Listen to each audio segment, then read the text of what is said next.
Dear friends, we are privileged to have a Mass apart where those who want to be here are here, and we have just the house to ourselves, sharing the celebration with the angels, which is where I want to land immediately. It's what I picked up, thanks I think to one of you, what is going on from the offertory onwards in particular with regard to what our eyes cannot see. This you will have heard of, I expect.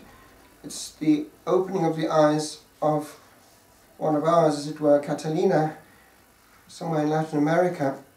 But I would like to quote one or two things from it, because these mystic graces can also help us to see what we cannot see, and to have the humility that we might actually have something to learn.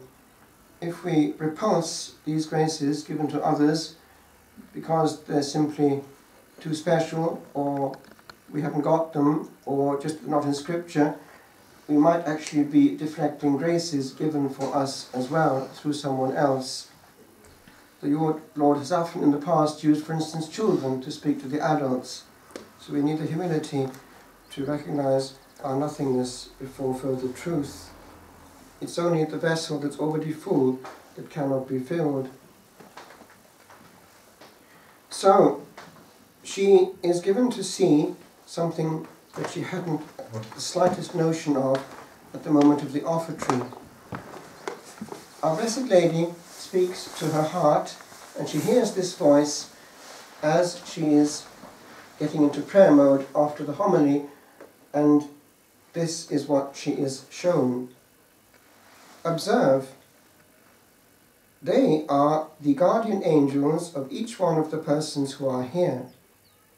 This is the moment in which your guardian angel carries your offerings and petitions before the altar of the Lord.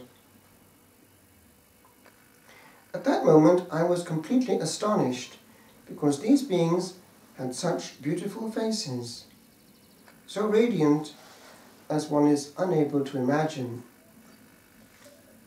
Their countenance was very beautiful, with almost feminine features. However, the structure of their body, their hands, their height, were masculine. Their feet, which were bare, did not touch the floor, but rather they all moved as if gliding. What a beautiful procession that was. Now this bit is kind of interesting, because we presume that just by being there we are fully switched on, whereas in fact there's a great inequality with regard to the merit of those assisting at the Holy Sacrifice, and this might be a salutary warning to us that it's not enough to be there. Some of them were seen carrying what appeared to be a golden bowl with something that shone a great deal, with a golden white light. The Virgin Mary said, "They are the guardian angels of the people who are offering this Holy Mass for many intentions, those who are conscious of what this celebration means. They have something to offer to the Lord." Offer yourselves at this moment.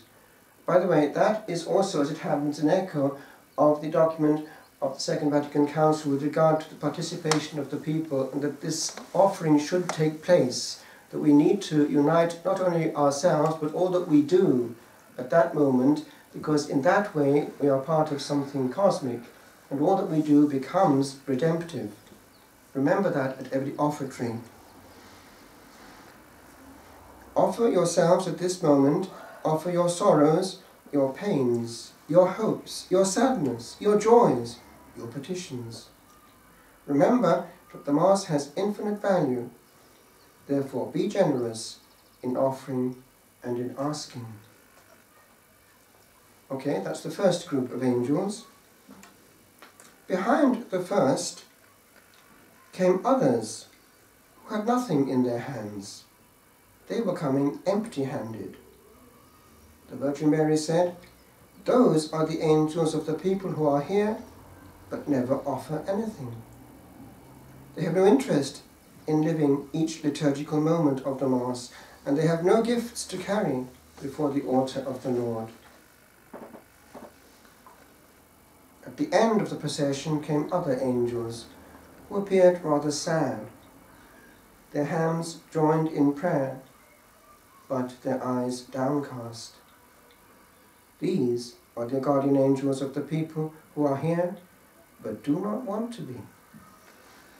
People who have been forced to come here, who have come out of obligation, but without any desire to participate in the Holy Mass.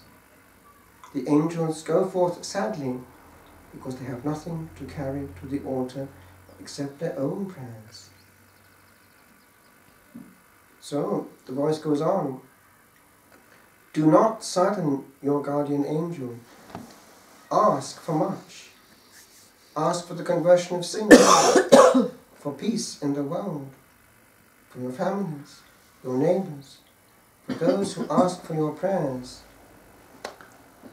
Ask for much. And not only for yourselves, but for everyone else. Remember that the offering which most pleases the Lord is the offering of yourself as a holocaust, so that Jesus, upon his descent, may transform you by his own merits. What do you have to offer the Father by yourselves? Nothingness and sin. The offering of oneself united to the merits of Jesus is the offering that is most pleasing to the Father. That sight, that procession was so beautiful that it would be difficult to compare with any other. All those celestial creatures bowing before the altar, some leaving their offering on the floor, others prostrating themselves on their knees, with their foreheads almost touching the ground. And as soon as they arrived at the altar, they would disappear from my sight. Then we go into the preface, which leads to that Trisagion, thrice holy, which is common to all liturgies from the beginning of Christian history and found in all liturgical families, East and West.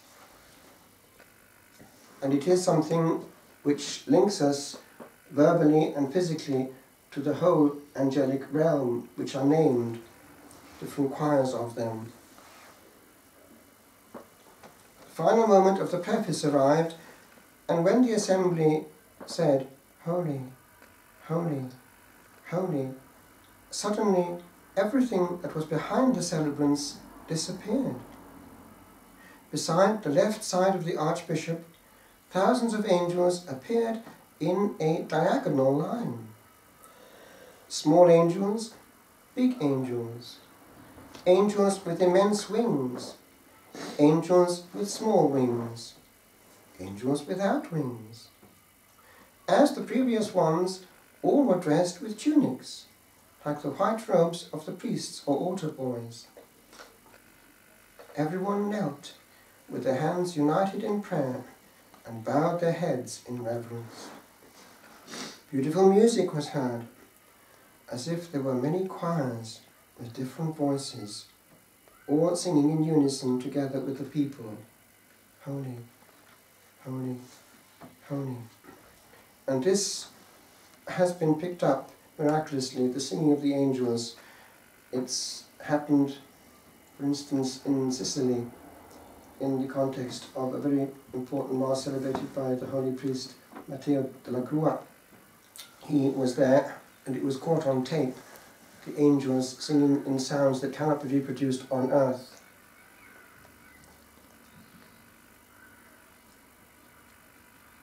The moment of the consecration, the moment of the most marvellous of miracles had arrived.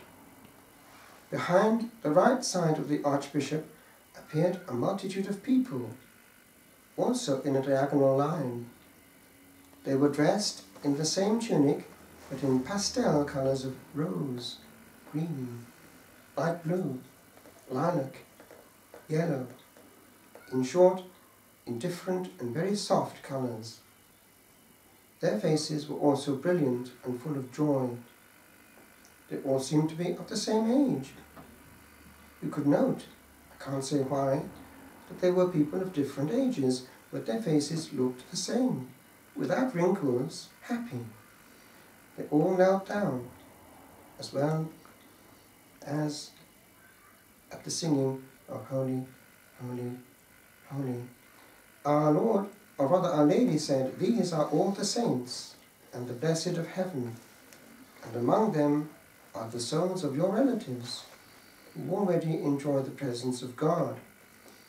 And by the way, we know that the naming of people in the memento is very powerful. After the consecration, in the old rite, the priest is told by the rubrics to look at the consecrated host while naming the deceased. So you can see how powerful that would be. Then I saw her exactly at the right of the Archbishop, a step behind the celebrant. That's Our Lady there. She was suspended a little off the floor, kneeling on some very fine, transparent, but at the same time luminous fabric, as crystalline water. The Holy Virgin, with hands joined, was looking attentively and respectfully at the celebrant. She spoke to me from there, but silently, directly to the heart, without looking at me. It surprises you to see me standing a little behind the Archbishop, does it not? This is how it should be. With all the love that my Son gives me, he has not given me the dignity that he has given the priests, that of being able to perform the daily miracle with my hands, as they do with their priestly hands. Because of this, I feel a deep respect for priests and for the miracle that God carries out through them, which compels me to kneel here behind them. Yesterday, as every month, the bishop was here, and while we were praying together in the chapel, there was a feeling that there's power here, and more than just two men. The whole Church of God is here, and his holy hands there, and his voice and his soul, empowered with the Blessed Trinity, have handed on the gift of priesthood to at least 100 souls. It's a lot of ordinations for one bishop. Grace flowing through human channels. And so when we are here, we are part not of a club, we are part of what happened at the upper room, which we remember on this day. How much dignity, how much grace the Lord pours over the priestly souls, and neither we, nor perhaps some of them, are conscious of this. Before the altar, there appeared some shadows of people in a grey colour, and with their hands raised. The Holy Virgin said, "These are blessed souls of purgatory, who await your prayers to be refreshed. Do not stop praying for them. They pray for you, but they cannot pray for themselves. It is you who have to pray for them, in order to help them depart, so that they can be with God and enjoy His presence eternally." Now this bit is interesting. It has also been caught miraculously. I think I may have shown you before things, I think they came from one of you, which appeared on negatives or whatever after that adoration, silhouettes, and it could be seen quite clearly that Our Lady was adoring. The camera just picks up what it sees, there's no hallucination there. Now, as you may see, I am here all the time. It's the Blessed Virgin speaking here. People go on pilgrimages to the places where I have appeared. This is good, because of all the graces they will receive there. But during no apparition, in no place, in no other place, am I more present than during the celebration of Holy Mass. You will always find me at the foot of the altar where the Eucharist is celebrated. at the door of the tabernacle. I remain with the angels because I am always with him.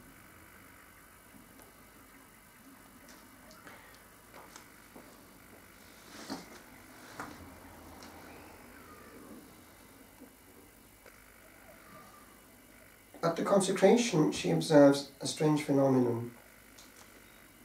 The celebrant then said the words of consecration.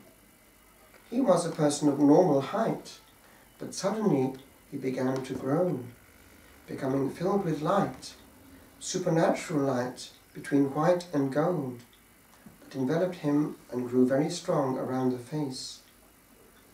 And because of it, I could not see his features. When he raised the host, I saw his hands, and on the back of his hands he had some marks from which emanated a great deal of light. It was Jesus.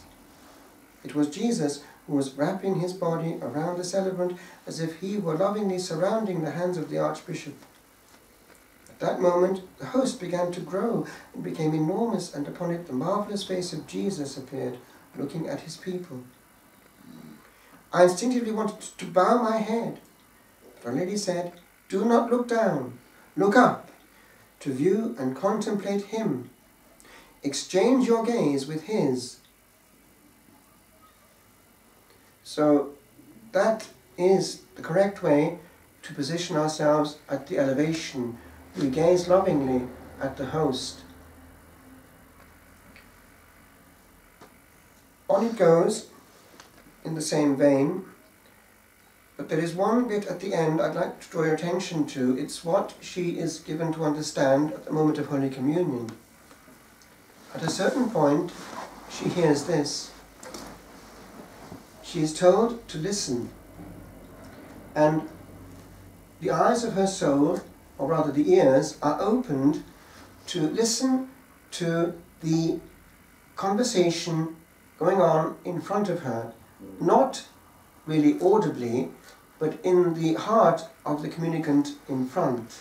Because the Lord wants people to realize that this is not the way he wants to be received, and that he has graces which are not being unpacked at that moment. What she hears is this. The lady in front doesn't stop making a shopping list. She's using Holy Communion as a means of obtaining favours, favours, favours. And it's not what the Lord really wanted of her at that point. And he also gives this indication that it's more frequent than we think. That all over the church, this illness is there. That people don't know how to receive him. It's too much of a bargain. It's not the intimate repose that he wanted from his beloved. And that at that point he's coming as a beggar for love. And that's actually his expression. He finds people using him, wanting communion for their own ends. So this moment is a moment of reparation for all that. It's also a moment of impetration, for it is a moment to pray for the church, specifically in the realm of vocations to the priesthood, aware that right now is under huge attack. The sacred itself is under huge attack, that the defences for the sacred have been brought down, lowered, that there's been chip by chip just the taking away of the protection of the divine on earth. Something that we need to be aware of on this day of Corpus Christi, where we re-honour the Lord, enthrone him anew, and give him his due, even publicly. For he demands not the minimum, but the very maximum of which humankind is capable.